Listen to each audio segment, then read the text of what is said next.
Hello, welcome to my kitchen. I was just sitting here looking at this trying to make sure I had everything out. Today I'm going to be making for you some beef tips and rice. It's a really simple dish. It's easy to make. It's the kind of thing you can do on a weeknight real easy. I would like to mention before we get started though, hey, this is Texas Cooking Today. My name is Stuart. This is a little cooking show that I do that well, basically I over-explain everything. So if you would, just be patient with me if you're a really good chef, because not everybody really is. So some of those other folks need a little more guidance. That's not a big deal. Anyway, beef tips and rice, simple recipe. It's got a lot of basic ingredients, but the flavors are explosive. And I want to show you how I do mine. So I've got some stuff out here. Let's get started making this. I've got some beef, broccoli, rice, and some seasonings, and also some beef broth. This is not hard to do. Come on over. Well, beef tips and rice is all about the beef, right? And I have about 1.5 pounds of just diced up beef there, and I'm using beef sirloin. This is some broccoli I just pulled from the garden just yesterday, so it's very fresh broccoli. I have some beef broth and garlic powder, onion powder, a little seasoned pepper, Worcestershire salt. This back here is cornstarch. I've got some salt. Over here, a little cooking oil. I'm using peanut oil. And I've got some basmati rice here. Delicious stuff. I'll be doing some using the basmati rice because frankly it's just a lot better stuff, folks. And once you tasted it, you'll be hooked on it and you'll never want to go back to anything else. So give it a try. It's really worth it. Let me think here. Oh, there's going to be a little bit of butter used with the rice. Okay, and the broccoli is just going to be steamed separate as a side dish for the meal. Okay, very easy. Let's get started. This begins with this pan back here. Okay, I've got my pan on my hottest burner there. And I find using this type of pan that has a lid and this raised lip is a much better way of making this particular dish. Anytime that you're cooking with some liquid and ingredients, but it's not enough to make a pot, a saute pan like this really makes the world a lot easier for you. So give it a try if you don't have one of these. Pick one up. Anyway, I'll be heating this up. When I get the bottom of it nice and hot, we'll put some oil in it, and I want to start simply just frying the beef. I want to get a little bit of browning from the beef in this pan before I add in any of the beef broth. The idea there is to get a little fond buildup. That adds to depth of flavors that you can't get without just going through this step. So really good way of making the flavors jump a little bit. Something I do when I'm wanting to check my pan to see if it's hot enough, I put a little water in there. Do you see how quickly that sizzled out? Wow, not hot enough. Here's the thing. I need to keep heating this pan until the temperature of the bottom of the pan allows water to just kind of skate around in there like it isn't going to sizzle off at all. And what's happening there is what's called the Ladle frost effect. It means that there's a vapor barrier forming between the hot surface and the cold droplet of water that prevents the water from sizzling off. That's the condition we're looking for here. That's the reason I put a little water in there to test it to see if it's that temperature. And this is an absolutely essential skill to know if you ever plan to like cook those nice big thick scallops, those diver scallops or anything. You need to heat the thing the right way in order to get, well, to get the right product. Diver scallops are delicious, but if the pan isn't hot enough to bring the Ladle frost effect, you won't get good searing, you won't get good caramelization, and you won't have happy customers. Okay, let's test it again. Okay, now look, some of it is starting to skate around. Look at that. That's what we're talking about right there, folks. That very effect. That is that Leidenfrost effect that I was telling you, that gives you a pan that's hot enough to create a good sear on meat. Don't let it heat too much more beyond this point. This is a great temperature, but if you heat it too much more, when you put oil in here, it'll cause the oil to smoke. When oil smokes, that creates a carcinogen. It's very unhealthy for those that eat from your pan if you've smoked your oil, so don't do that.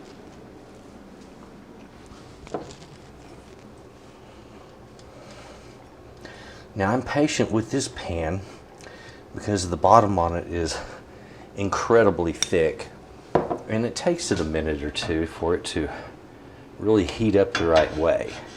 When it does, you get real good results.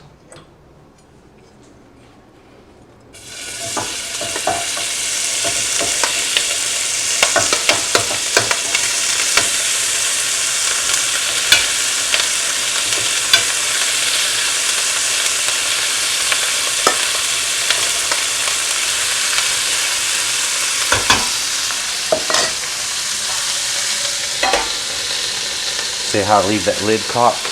We want to let all the steam out. And the whole idea here is to create searing on the meat and nothing else. I have been cooking this for about 2 minutes. I'm just going to stir it lightly, and I'm already getting browning on some of the beef. It looks beautiful, and that's exactly what I was hoping for. Now I'm not looking for a ton of it. I just want some of it. So I'm not going to go overboard with it, and I'm not putting this back on at the moment, because I'm not splattering oil everywhere.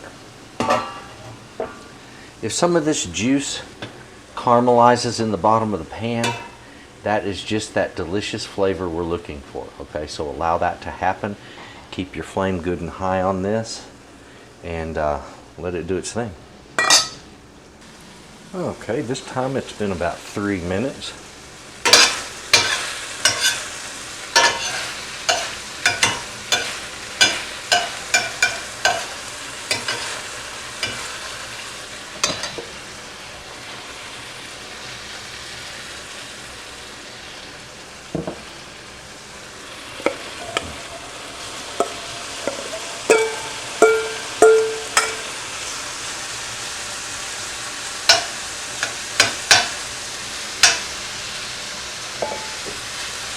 Alright, just a little more cooking, and then we're going to be getting the beef broth in here.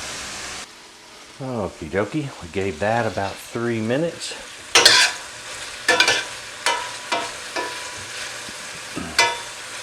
Yours may take a little longer or less time to cook depending on your pan and stove and all that, so don't worry about those times at all. That doesn't matter.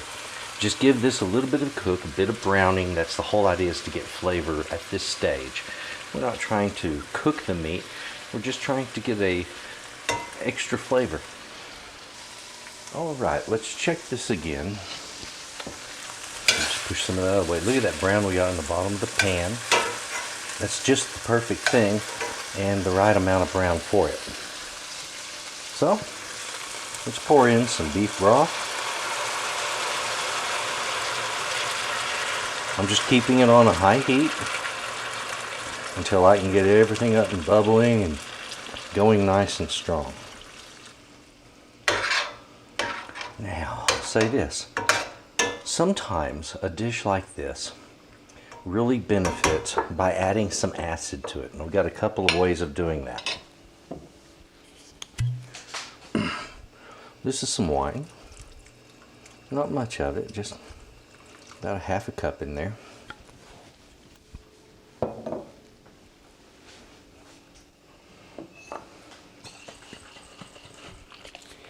This is Worcestershire sauce. We're going to want a couple of teaspoons, 3 to 4 teaspoons, or excuse me, tablespoons, tablespoons. And I'm going to keep that out in case I need to add a little more later. And that'll be at the end of cooking. I'll taste it and we'll see if it needs a little boost or if it doesn't. And most of the time it doesn't, but sometimes it never hurts to add a little, just tiny bit if the dish seems a little flat on its flavor. Okay, let's put in some salt. Maybe a teaspoon at the most. This is some black pepper. Seasoned pepper is a really good option. That's what I'm using here. And I'll put in maybe 1/2 to 3/4 of a teaspoon of that. This is onion powder, and I can put in anywhere from a teaspoon to 1.5 teaspoons of this onion powder.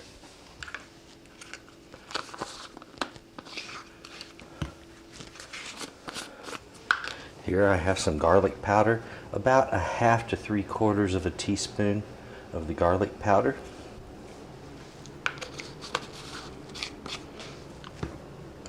Now the cornstarch, that'll come later. I'll just add it to some water and put it into this, and also I could add it to beef broth if I wish to open another can of that, or carton should I say. So at the time being, I'm just going to let this simmer. Now this is going to cook for about an hour.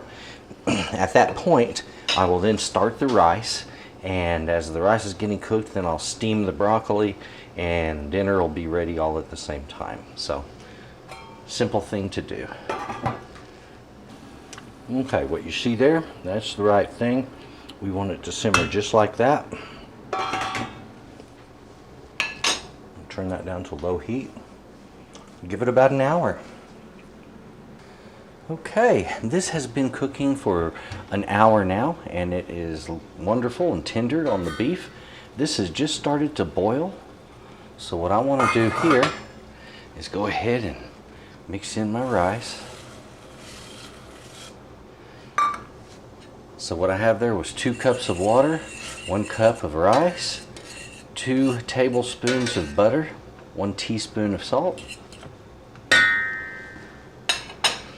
And here's the thing with rice.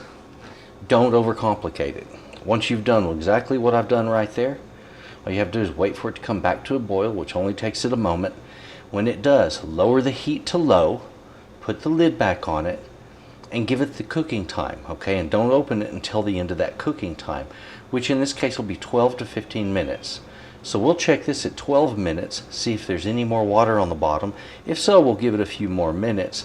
And that's all we do. We don't stir it or anything else. So now that it's coming to a boil, time for the lid. Alright, that's what I'm talking about there. Boiling, put the lid on it, and now I drop the temperature on it all the way down to low. Now back over here, I have that broccoli. I put it in this little pot with about, maybe 1/3 to 1/2 of a cup of water and some salt. Just sprinkle gently over the top. And now it's time to turn on that burner. So it's all just a matter of timing. Now that broccoli takes 8 to 10 minutes to cook. The rice is going to take 12 to 14 minutes to cook. But it's going to take a couple of minutes for this to come up to a boil. So we just patiently wait.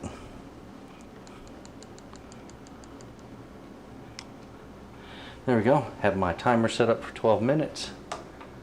Now we need to turn our attention to the beef and thicken that gravy. Alrighty, so now while we have all of that cooking, I'm going to take this water that I have here, and that's somewhere around 1/2 cup of water. Maybe that much, maybe not, I don't know. There's some water in a little custard dish. And there I added a couple of heaping spoons of cornstarch. And that's going to be more than enough for this pan. I would be surprised if I needed it all. Now when cornstarch first hits water, it's going to sink to the bottom and it'll act like it doesn't want to mix. Just keep dragging your spoon across the top of it, gently working it, and then suddenly, out of the blue, it'll just all mix together, but it may take a minute or two, so just be patient.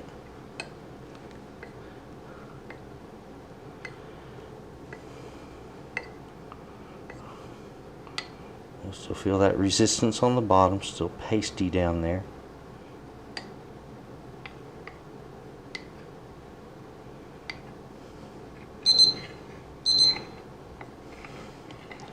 That beeper tells me we have 10 minutes left on the rice, and this is now fully mixed. like I said, just suddenly it would break free, and then you would have a fully mixed solution of cornstarch and water. So, time for this.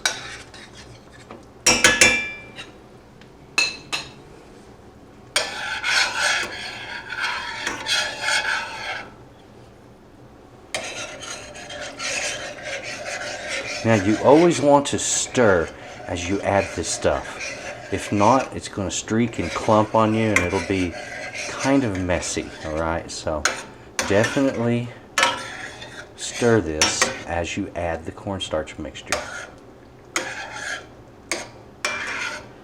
Don't add all of it at once, just a little. As you can see, I've already developed a beautiful kind of a thick gravy going on there.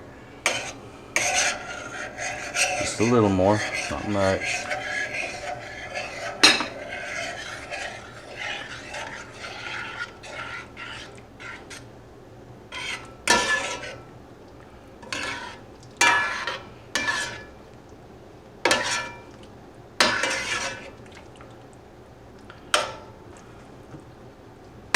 Okay, so now instead of thin and watery, it's thick and gravy-like and sticking to the meat real well. Isn't that beautiful?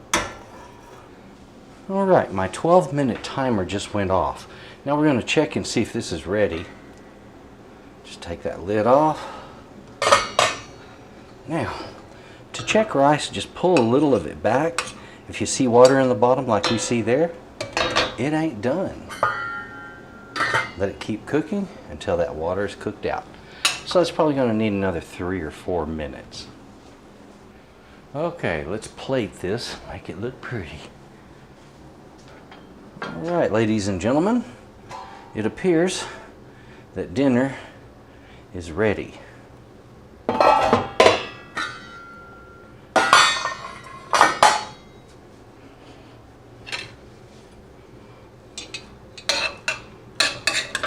One of the things I really like about this basmati rice is the fact that the grains are very loose. They aren't sticky. Pardon me and all my noise.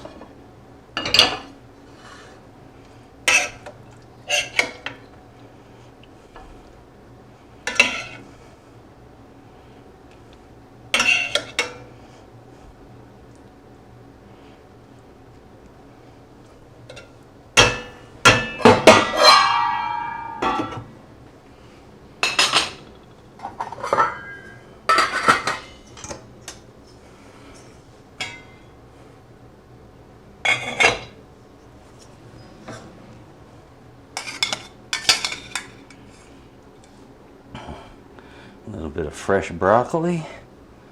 Oh yeah.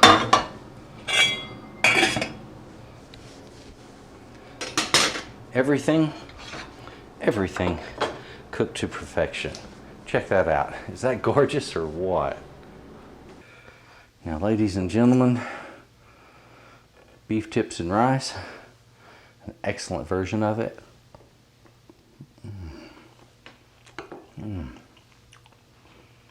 Hot meat so tender.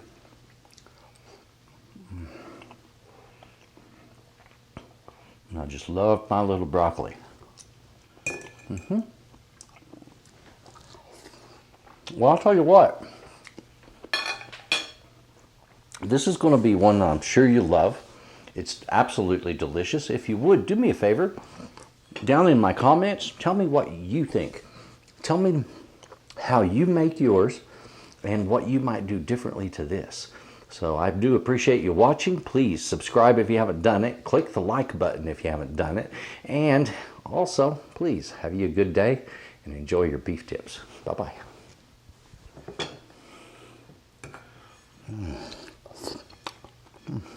Heck yeah.